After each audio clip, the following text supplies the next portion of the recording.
Broadcasting Company Limited or its advertisers. Rise, rise, rise, rise. People, open up your eyes. At last, at long last, at last. Out of chaos and strife, we found a hope we've never known. A glimpse, just a glimmer, just a gleam. But a flicker of light, like I have never seen. The voices of my people tells me that they're reaching maturity. Their spirit shows that determination for a new society. Though plagued by injustice, misfortune and strain, and constant oppression, I force our change. Though we fail to get along, there's one thing we have in common. The oppression we bear will forge us as one. Rise, rise, rise, rise. People, open up your eyes. Yes, good evening, ladies and gentlemen. Good evening, everybody who's listening to us here in Nevis, who is listening to us abroad. We are back, Your Voice, a program that we've been bringing to you for the last number of months. Yes, we've taken a break. We took a break actually over the Christmas season, and some of us hadn't had the opportunity to do some traveling, etc. So now we are back. Now that we are here, tonight I'm your host, Glendale Herbert, and my co-host who normally is with us is not here tonight. He's under the weather. He's not going to be here this evening. Tonight we have a number of things that we would like to bring forth, as you know, and we've told you many times over that we are a registered social and public interest group. Therefore, what we do, we tend to do in the airways when we advocate, we speak about the issues that are before the people. We speak about the things that are going on within government and within, in terms of policy, and how policy can be tweaked for the betterment of the greater good of the country, the greater good of the people, and of course the posterity of the country and the people. Tonight, some of the issues that we've been listening to, and like we said, it's your voice. We would like to make an echo on some of these things and concerns that have been brought forth to our attention. One of the things, a few of the things are what has been happening in terms of appointments. It seems as though there have been a number of appointments, and over the last, I'd say, throughout the administration, for example, that some people are not necessarily happy with. And we believe that we should have a voice on that. For example, let's take one. One of the most recent one was the NTA, the NTA, Nevis Tourism Authority. The fact there have been a lot of murmuring about a foreigner who's come in and taken over that position, the leadership in that area, Nevis Tourism Authority. It has been said that there were at least 7 persons who applied for, made short lists, and someone who took the position from the previous person who was acting, I think Mr. Liebert, who was acting with a master's degree, does not measure up to that in terms of a master's degree. So the question was why, how a choice was made, and why that choice was made over, a Nivigan, a natural-born Nivigan. So there's questions out here regarding that subject matter. And then on top of that, with not only that you have a choice was made, but also one has to be conscious of the fact when these choices are made, it's the taxpayers who foot the bill. And I'm going to underscore everything that I say as it relates to these choices. In this country, we see, every parent sends their kids away to go to school, to study, and to make a better life, to come back and contribute to their country. And it seems to me, if you've made the investment, you must have an opportunity to get to the top of the ladder in whatever field you've chosen.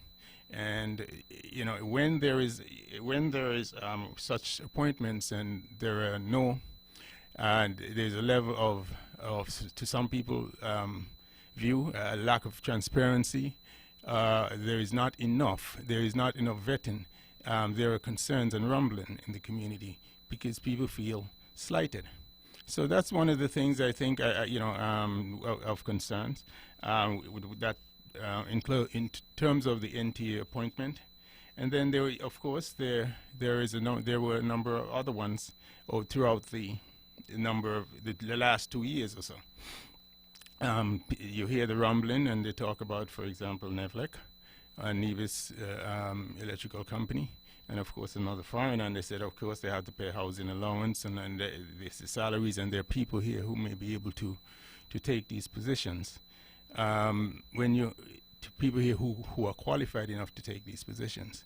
So I know historically, there is an idea in most countries nowadays, especially small countries. They normally put, the idea is always to say their country first and their citizens first and Nevis first. So, I would say that that's something that's a rumbling, especially when, the pie has shrunk.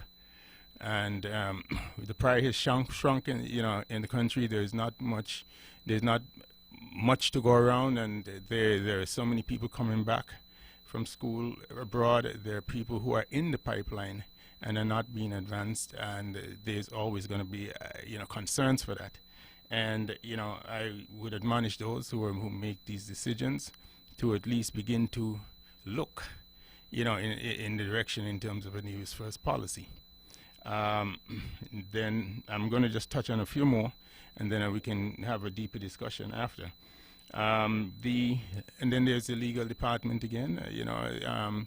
The head of the legal department. She's married to an Ibijan, but the question has been asked. We have over 100 plus lawyers in St. Kitts Nevis, and at least maybe 100 lawyers in St. who are from St. Kitts Nevis, or close to that number, tens and tens, who practice, who were born here, went away, study, practice, and then, for someone again who've never practiced in the country, and they're overlooked, and you just automatically place someone else above them. They will be rumbling. So again, and every time these appointments are made, of course, there is, I'm sure, housing allowance that is paid, and sometimes up to $3,000 that is paid for these things. And, again, it's a taxpayer's burden.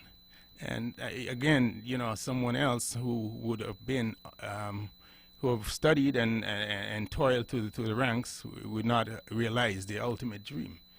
And lastly, I would say another appointment again was NIPA. Well, this one has been in great discussion recently, because NIPA is the Nevis Investment Promotion Agency. That's an important institution or agency in the country, and it has been said or rumored that there were an appointment to be made by the administration to a Russian lady. Now, again, the question would always be, whether or not someone in this country would not be able to lead that agency, and if who has applied, and if there is enough vetting. Again, there's cause for concern, and there's a number of reasons why there is a cause for concern. In particular, let's say, for example, the last one I mentioned, but we'll get into that a little later. Again, before I go to the other, explaining a little bit more about this, I'd like to go to a quick break. Rise, rise, rise, rise. People, open up your eyes. Produce, that's the answer. Produce. Develop our own, use our own, and own our own. Despite our political views, we must all understand that we are part of this island. And the same stick lick in the wild goat, the same stick lick in the tame. Everybody drifting in the same boat, we all sinking just the same. Some of them are claiming that they have this country at heart, but their actions are showing they're splitting the people apart. And they pulling and tugging, we so colorblind we can't see. There's no wonder we are used and abused constantly. Rise, rise, rise, rise. People, open up your eyes. From Queen City, Nevis, this is the powerhouse of the Eastern Caribbean, Vaughn Radio. We just touched on a number of areas in government that the head of government happens to be a foreigner that has been taking the position of leadership. And again, I don't think, rather not know, but I don't think it's the best model to follow. It always, you build your people and you build your people up. And I do believe that, when people toil so hard and parents, suffer, and not only suffer, but agonize in terms of how they sacrifice so much in sending their kids to school or sending them away to study. These massive bank loans that they may have taken, and then they come back and they can't realize their dreams, or are not given the opportunity to reach the top of their profession. That creates an issue. And not only creates a vexing issue, but it also creates an issue in terms of image, self-image of your people. And, the self-image meaning people, begin to doubt themselves, their level of confidence, as to what they can do. It's kind of counterproductive in terms of where we can go. And your aspirations are dampened as a people, and the kids who look on. That's why, for example, in some countries, it is important to for example, even when Obama became president of the United States, why was that so important? Because he tells kids, young black kids, that one day they can rise to that level. And on and on. It's something we have to not only invest in our people, and we speak the language, but we have to begin not to, even if there is a need in the country, let's say there is a position that ought to be filled, and we feel that what we have in place in terms of people may not have the broad view, global broad view that you would like to, that can address that particular area or agency in terms of attracting, or in terms of broadening, or in terms of adding to the feature to the country you want to add. We can always appoint some sort of person who would be almost like a consultant. You can bring in consultants to advise and help direct. But in terms of leadership, I think all leadership positions in this country, or mostly leadership positions in this country, ought to be held by Nigerians, born and bred Nigerians. I think we're a highly literate society. We're ranked probably in the first 2 or 3 countries in the Caribbean, in the entire Caribbean, in terms of literacy, and in terms of education levels. In terms of post high school education, meaning having a baccalaureate degree or a post baccalaureate, I think we are ranked amongst the 1, 2, 3 top countries per capita in the Caribbean. So I think we ought to continue and rededicate ourselves and stay focused in terms of how we build our people and our people's image and our people's sense of belief in themselves. One of the things I think, for example, even with the appointment of the Russian lady, from what I'm hearing, if it's leadership or if it's changed or whatever the case is, I'm sounding the alarm in the sense that one of the things, yes, we want investment, yes, we want foreign dollars, yes, we want, and she very well may be able to attract some foreign dollars to the country, which we richly need in this country, because you've heard me say, for example, that we need new currency and new monies in the country. Why I would say that is because if you only have X amount of dollars in a country, that's all you have to go around from one person to the other. I'm simply putting it one business to the other. And in terms of the ability to spend is restricted if you're not going to invent or not going to attract new dollars into your economy. And new dollars means you can expand. More dollars mean more people have more currency in their hands, so they can do more activity. As a result, you get more buoyancy in the economy. People can now venture into new businesses because it seems optimistic. A case in point, right across 2 miles across our shores from here, St. Kitts. If St. Kitts attracts 3 trips per day a minimum of 3 ships a day, they're probably clocking around 6,000 passengers, somewhere thereabouts. Some days they got 4, some maybe up to 5 sometimes. But the point is, if you do 3 on an average, with the head tax alone, which is $5 and something times, let's say, 6,000 people, 5, 6 is 30. That's easily $30,000 into, into the treasury right there. $30,000+ into your treasury if you just do $6,000 every day. New dollars, new money that was never in the economy. And then those persons, each of those persons, you can say, spend $10, $20 each. Let's say average maybe $20 who came off the ship, let's say over the 6,000. Let's run in easy numbers. What's that? $20 twice, twice 6, 12, whatever that ends up being. And generally, it's safe to say that about $100,000 goes into, or more, goes into the treasury in St. Kitts every day in new money. I'm not talking about people who are airlifted in. I'm just talking about people at the ports. And that is new money. So that is why that vibrancy in St. Kitts is there. That is why you see a prospector, some sort of entrepreneur who is prospecting and thinking about going into business, looks at St. Kitts economy. It's vibrant, it's moving, it's predictable. And you don't have to hold back. You know you can turn a dollar. You know you can make back your investment, the money that you've invested easier, because people are spending, people are doing things, and when you have an economy that is not thriving like that, you don't have new monies coming into the economy, that threatens the life of the economy. And so I'm saying to you, these are just realities. So we need capital in this in the economy. We need new things in this economy, an infusion of cash, and in order for the government to do expansion and do new things, and that and in addition to continue providing normal services. And of course, there's pressure on government to provide these services, whether it's picking up garbage or health care or water service, whatever it is. There's an amount of pressure, and as a shortage of cash, we become more desperate. And through desperation, we can make some unwise choices. And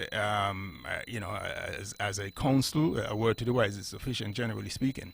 As far as I am concerned, we need to know when we're making choices, we're making effective choices, and we're making choices with a clear mind, not out of a desperate act. Because every choice we make has consequences. It has major consequences, whether it has consequences here in terms of the attitude of young people and how they look at themselves, or in terms of how the world looks at us. And don't think, if we're not for a second, you think we are making a decision in isolation. There are people, we have lots of expats in this country. We have a lot, of course, they show their concerns in many different ways in terms of decisions. And I'm saying, what I'm really trying to say is that, we have to be more critical of our choices and critical in terms of how we approach governance, not only governance, but how we approach things in terms for the larger good and the greater good of the country. And I'm merely saying, in addition to that, back to that same situation, when we make choices as it relates to, for example, Russia, I don't know the background, I don't know what they do, I don't know what they, but one of the things I always reminded of, we all live on the doorsteps of the United States.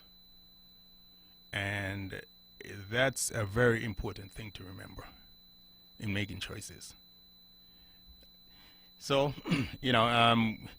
it's not, like I said again, decisions are not made in isolation, and everybody watches, and everybody, if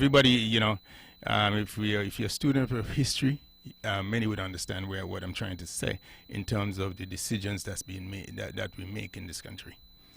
Now, there are some other things that came to our attention that we've discussed, and I thought they were an example of what I'm saying in terms of choices. I remember, before I even go down to in terms of choices, I remember just to make mention, there was the premier, I think, at one point back in 2011, 2013, in a campaign, one of those campaigns. I think there was a campaign that was against the other party, the NRP.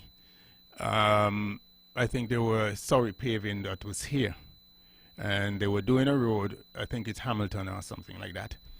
And, you know, and I think it came into question as to whether or not people from here cannot do the same job and don't have the skills, because I think when the question was asked why people from here who went to university and study, why they can't do the same job, I think the question was I think it was pointing towards the leader of the opposition then, who was saying, let them go up and just go practice, they could build road and all this other thing. I think that was the talk.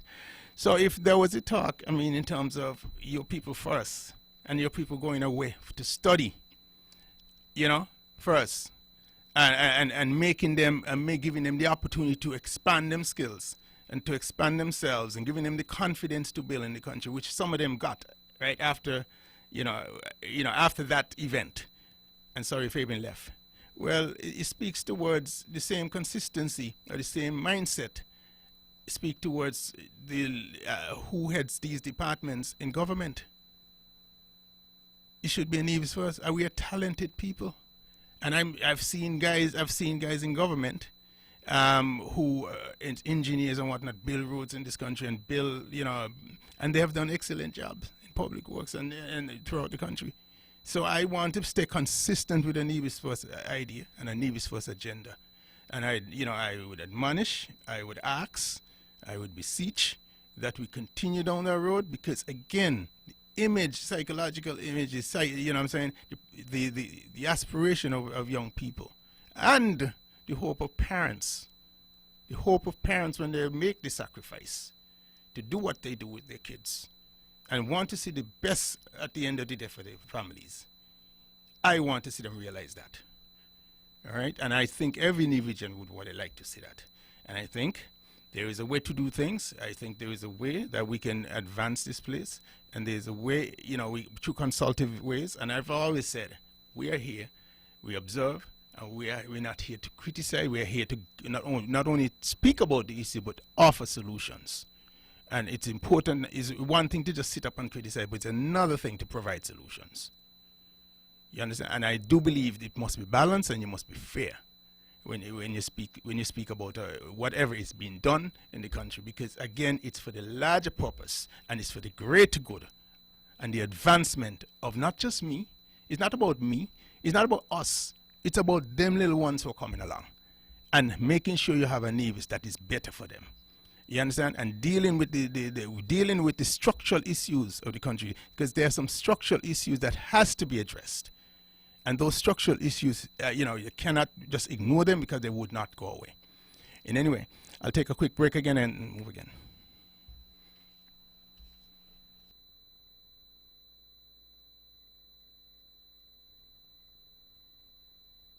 With all the power from the tower, this is the powerhouse of the Eastern Caribbean, VON Radio, from the Federation of St. Kitts and Nevis. Rise, rise, rise, rise. People, open up your eyes. Produce, that's the answer. Produce.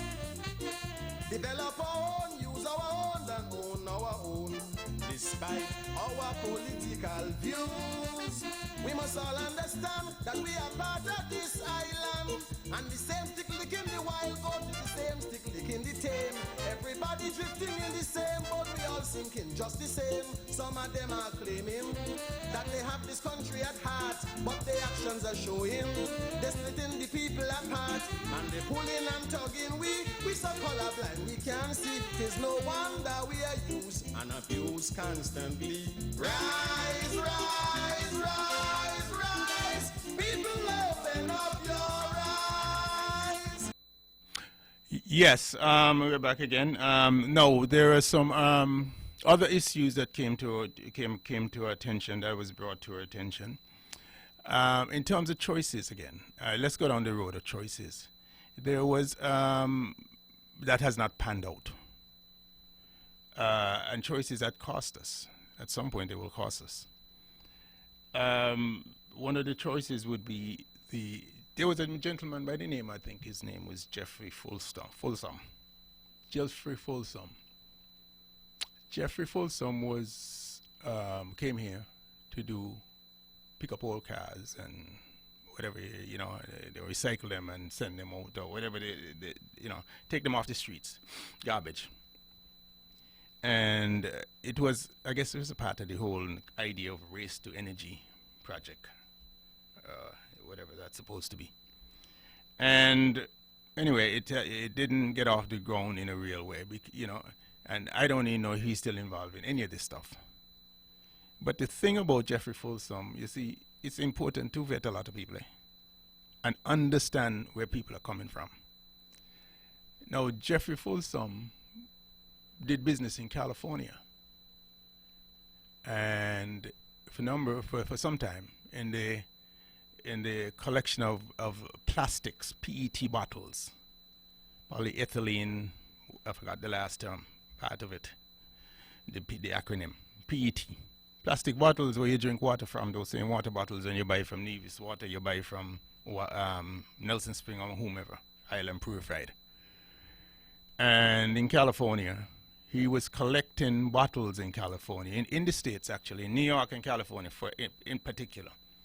Anytime you have old bottles or bottles you don't need anymore and they will reclaim them, it's a reclamation plan that the state puts up. And they give you 5 cents per bottle. The state gives you 5 cents per bottle, old bottle, because they want to take the PET bottles, they don't want them to get into the environment in the States. So in California, the same policy they enacted in California, much like what they had in New York. And what happened is with Jeffrey Folsom, we've seen him, you guys probably see him around here sometimes. He was in the state of California doing that sort of business, the reclamation project.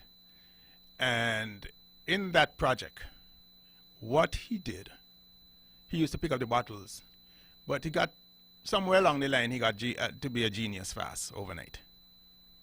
And he decided to go to different states and truck in PET bottles to California. And when you truck them into California, he goes to the state and he bills the state of California for those bottles. Well, you can't do that because it's propriety for each state. And as a result of that, he was fined $32.6 million by the state of California, brought charges against him. Now, he cannot be banned from doing business in California to trying to cheat the state out of its revenues.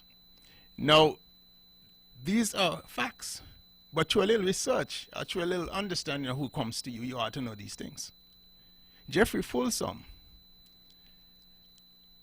not only does he charge he was charged $32.6 million. The program in California is only dedicated to garbage or bottles that was dumped in California or picked up in California. So, you know, again, it's important to know these folks, and it's important when they come to know them. Now, there is, and not only that, but we have a number of occurrences like this. We have, for example, there is a gentleman that everybody questions, and particularly in the American community, the iBank. Here, you go around the talk and the question, and they're uncomfortable. And nobody seems to know what the iBank does around here. It's a secret to most people how they do their business. Now, you must know the principles involved, and you must understand why. The iBank is a bank that is run by a gentleman by the name of Benjamin Way. Benjamin Way is Chinese, grew up in Oklahoma, and he went to school in Oklahoma University, I think it was, and then he did a degree in Columbia. But Benjamin Way went into business in Oklahoma at first, and he got into some problems with the state of Oklahoma. Right? He was effectively, I would say, I'll tell you exactly what it was. Because, one second. Yeah, he got into some problems with the state of Oklahoma where he was not allowed to do business there after a while in the securities industry. And he went to New York. And in New York, he ran a company on Wall Street. And that company in Wall Street was basically doing what he did was taking Chinese companies in China and using Americans' shell companies that were once listed on the stock exchange. And those companies, once like penny stocks and whatnot, and those companies, they're shell companies. They were once on the stock exchange, some of them defunct and died, and pinned them, the Chinese companies, to them. And then, as a result of that,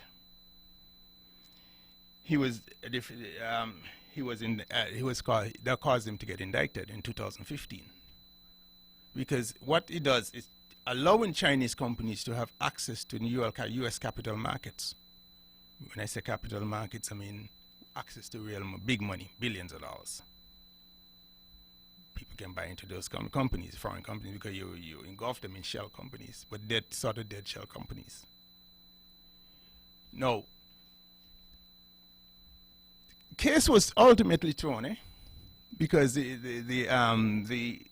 lot of the evidence was gotten was not viewed by the judge, by the Justice Department, or whoever, the Securities Commission, who was investigating, I think, that it was gotten by good means then.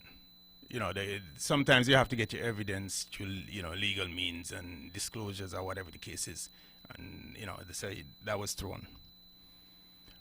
Now, there are a lot of, not only that, but these were federal charges for securities fraud, money laundering, and wire fraud. All of those three things I just mentioned was a part of the charges levied. No, here it is now. The I-Bank is here. Mind you, like I've always said, we sit on the edge of America's shore. And Benjamin Way is here, and they do business here, but nobody seems to know. I know they don't have corresponding banking relationship in the States. You see, like all the banks around here, whether it's National Bank, what's the other one there? National Bank, RBTT, First Caribbean. Banks, we need to have corresponding banking relationships with banks in the United States. That's how you do transactions. If you don't have it, you may as well dead as a bank. You cannot function. So it's critical for your life as a bank that exists in any country to have corresponding banking relations with the United States banks like Chase, Citibank, Bank of America, Wells Fargo, Wachovia, whichever one. It's not a good, easy thing to hold, because you see, those big banks in the States do not want to take on risk, because that risk is not worth their while. Because if they get caught up and you don't do your due diligence in your bank, in any one of those banks I just mentioned, even the Bank of Nevis, any one of them, if they don't do their due diligence, they get dumped by the corresponding bank in the United States. And as the result of that means you're dead in banking, because you can't do credit card transactions effectively. You may not be able to do wire transfers and all that sort of thing. You get cut off from the U.S. currency. So that bank, if it does not have corresponding any banking relations, that can be quite an interesting scenario, particularly if U.S. currencies are being traded or used. Because if you use U.S. currency to trade and they're not happy, you know, they can use what is called, in the States, it's an act that was passed in 1977, the Foreign Corruption Practices Act, to not only shut you down, but come in and pretty much pick you up. Any part of the world. It doesn't matter, you don't have to be a US citizen. And you don't need that kind of press. You don't need that kind of attention. And that is why in certain circles, people are uncomfortable and whispering, you know, not only them, but the property owners and all that sort of thing. Nobody knows what he does. I just told you how they did it in New York at this, on Wall Street, in terms of using Chinese real company and putting them inside of in shell companies. Shell, for U.S. companies, shell companies mean they're gone dead. From the stock exchange, there used to be penny stocks and they probably die, meaning that they have no value. But in order for those Chinese companies to get access to U.S. capital markets, so they can raise capital in the United States from U.S. taxpayers. So, you know, again, you have to be very certain. The idea here and the underpinning to everything I'm saying, you have to be pretty certain, you have to be pretty wise, you have to be clairvoyant, you have to be thinking about the larger picture of what you're doing. Again, yes, in this country, we need foreign dollars. Yes, in this country, we need things in this country to move forward to the next level. St. Kitts is enjoying it because administrations after administrations go down there in the past never demanded nothing from all this money that was coming to St. Kitts through CBI, which is the passport money, and the SIDF and them. I mean, some people say up to $4 billion in 20 years or less than 20 years passed through the CBI. And then they came with the Hurricane Fund recently, almost another $1 billion or whatever number it is. And I can't see a manifestation of a 400 million spending Nevis yet. And you say $1 billion, no? I have not said $1 billion. So administration after administration and nobody demanding nothing. Going down there to prop up a government, prop up a federal government, which every one of them in St. Kitts want to sit down in, because they have no other government to go to. At least you got the NIA to come back to be in government. But those who in government down there, you have the level of power to bring down any government. You, if you hold 1 or 2 seats, you have it within your grasp. And you don't understand that you're in a position of strength to call on what you want. And being treated the way we are treated is not right. You have the power in your hand and you can't see it. And while the people in Nevis is suffering, while they're enjoying, it is not right. How could you possibly spend $118 million in a second pier in St. Kitts, which I have no problem with them. I'm just showing the inequities. A New Island Main Road redone, and it's about almost $3 million a mile, the cost. And your old road, Bay Road, that they go out in the sea and whatever, right, was $40 million again. And addition to the airport or whatever they do to the airport, on and on and on, money spent. Every hotel or investment in St. Kitts, most of them, by and large, is supported by the SIDF. At least they get the seed money or somehow they get some injection. But at least, and you guys sit there and see nothing to be done in Nevis. Nothing.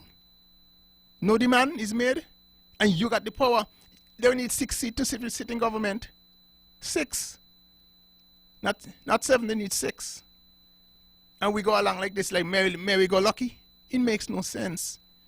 It's like when we go down to St. Kitts, we start to breathe some rare air, a refined air, and we gone stupid.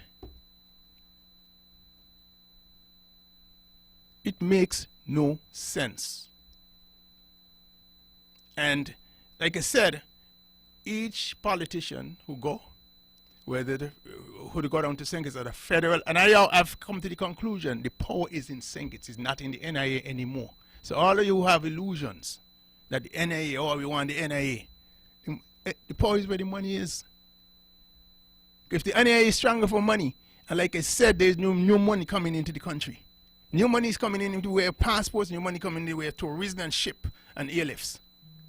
And you have none of that coming in St. Kitts, in Nevis. See, you cut off the power now is in the federal government. It was not meant to be that way from a Nevis perspective. But that is where the power has been shifted. And you go down there, not recognizing that every one of them who is in government want to stay in government. They'll do anything to stay in government. And no demand is being made. That makes no sense. And I know these guys are smart guys. But over the years, we've looked at things upside down. And don't recognize. You see, we don't even come out to vote in the federal government like we come out in numbers in the NIA government. Because of course we thought that the NIA government, that's where the power is. But no, the game has changed. So now it demands of you to be more activists out there and to come out.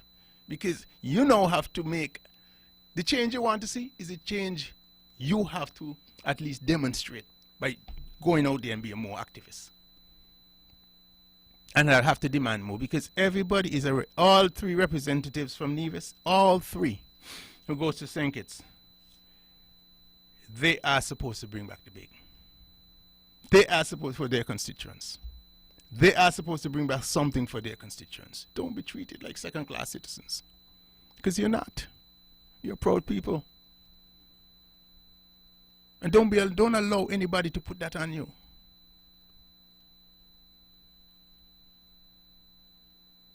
As long as there's a federation and the construct is the where it is, meaning how the Constitution is, has made it to be, you have a right to demand, you have a right to pull away, and if you make the government fall, that's fine. But stand up for something and believe, not only believe in something, stand for something because and principles, because there are 14 or whatever thousand people would stand behind you. If you do. Because you're doing it for the posterity. Not only that, but in terms for the not to preserve the dignity of the country. And Nevis. And if you love Nevis, and all of you who love Nevis, that's how you demonstrate you do. And I frankly think that we have not done a good job in that regard. We should not be suffering. We should not be short of anything. Yes, the idea of, we have a government and you can tax and spend, you can tax and spend an NIA, you can do all that. Of course you can. But with the absence of new money, you can't do much. You can't expand. And that is why some people say foreign investment is important. And that's why it's called foreign investment. As simple as you see me put it there. I think it's about to roll off in the first quarter. They said last year, 4 new hotels. 4. And of course, I'm not envy nobody. But at least fairness must reign. It must. It makes no sense. If you have a pride, it make no sense. You know, so I'm saying to you, we want the best for them, and I'm happy for them over there across the water. But of course, be fair with me and demand. When I put you there, we put you there to demand. As Frederick Douglass said during the Civil War in the United States, who was a friend of Lincoln, Abraham Lincoln. Frederick Douglass coined the phrase, "Power concedes nothing without demand." It never did and it never will. That's the only way you get power. That's the only way you get what you want. You have to demand what you want. And I'm merely saying to those, that's the road we ought to be taking. And when we make decisions, We must think of those little ones who come in, because we were little ones once, and somebody thought of us, and we enjoyed the fruits of Nevis, and we didn't have much in this country, but it was a pristine country. It has great legacy, great history, and I'm going to say something, I think it's a very, very poignant statement, and a very important thing to recognize. Always remember, as we sit in the Caribbean basin, we were known as the Queen of the Caribbean for our history. That's why the phrase was coined. But also, this is Hamilton's land. And that's an important thing to remember. When I say it's Hamilton and Alexander Hamilton. Within the Americas, in this hemisphere, Hamilton, let me say this first. When I say Hamilton land, I'm going to make this this is important to understand. Hamilton, along with Washington, George Washington, is the two most important figures and revered figures in America. Not Jefferson, and maybe Lincoln third, but Hamilton. And why Hamilton is so critically important in the United States psyche? I'll tell you. He built the economic system, and he built the banking system, the mercantile system. He was responsible for all of it. And on top of that, the Constitution of the United States, the bedrock of the Constitution, or the underpinning of it, is what is called the Federalist Papers. And Hamilton wrote out of 85 articles that was written to support it. Hamilton wrote 51 of them to create the Constitution. That's why he's always referred to. He's a very important person. He's from Nevis. Let there be no mistake that the United States is not going to take an interest, would not take interest in this country. Believe what I tell you. We don't leverage him enough in this country because we don't understand the history of him, most of us. And it's a sad thing, it wasn't taught in our schools. I never learned it in high school here. But the importance of Hamilton, we have to recognize and leverage him, because he's one of the biggest things in America. When you look, just to understand the importance of Hamilton, he represented the state of New York in the Constitution Convention of the 13 colonies. And not only that, when you look at Hamilton, he's the person who faces the White House statue direct. So I'm saying to you, we can do better. We can attract investment in the country. I saw a man with very little. I'm old enough to recognize someone who had very little. Started out in 1983 with nothing, not even a formal government in Nevis, and built a formal administration, meaning with all its parts, from health to education to whatever it is, all the department, public works. No experience. Attracted people, built out a government so you can work in terms for the people, right? The structure of a government. Went out and seek investment in this country, in Simeon Daniel I'm speaking about. Brought sixth form, brought, of course, in the Four Seasons, introduced the offshore sector, right? One of the best ordinance in the world, where it was recognized at that point. Created wealth in the country and money in the country, revenues in the country, because the offshore sector brought in a lot of money over the years to the country for new money. That's what I'm talking about. The Four Seasons brought new money and new adventure into the country. You know, on and on. Did so much. Water, put water in place, power in place, all that sort of thing. It's a tremendous amount of work in that short period of time. Tremendous. I'm saying, what I'm trying to say and be instructive about is that we can do better. And in doing better, we can begin to look, use our imaginations, and begin to see things that were never there. And as Robert Kennedy said, and ask why. Why can't it happen? We don't have to. We must, all these people, we must look at them, let's vet them, look at them seriously. Because again, the country is in a balance. And it's in the balance of all the decisions that we make. And again, let's all be honest. We, like I said, people are looking for us, not only us to lead, and to lead in a way, lead in a way, not just those who are in government, but lead in a way that can add value to the country. It's all about adding value. I'll take a last break. Sugar City St. Kitts. Keep it sweet. Keep listening to Vaughn. Rise, rise, rise, rise. People, open up your eyes. Produce, that's the answer. Produce. Develop our own, use our own, and own our own. Despite our political views, we must all understand that we are part of this island. And the same stick lick in the wild go to the same stick lick in the tame.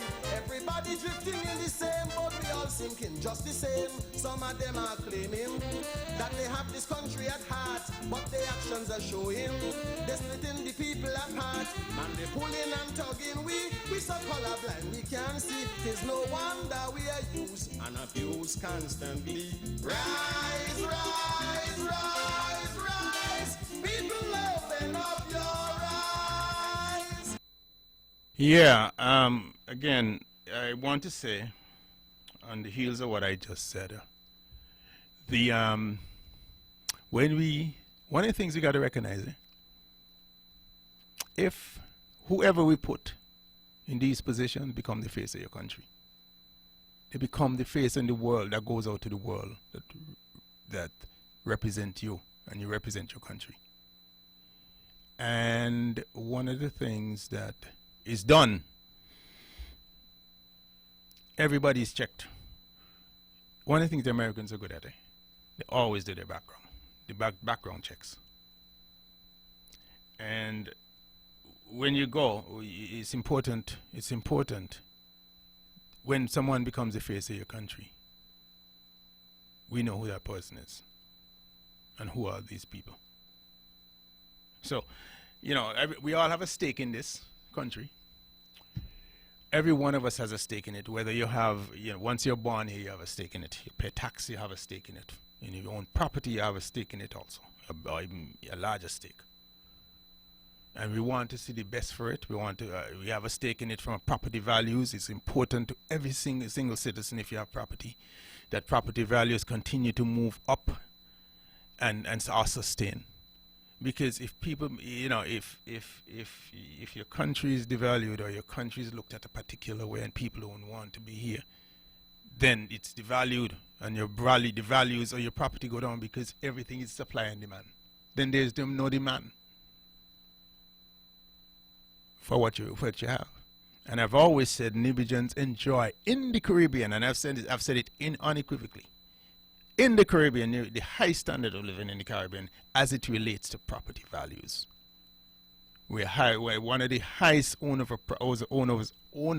of properties in the entire Caribbean, and I just want to even expand beyond that.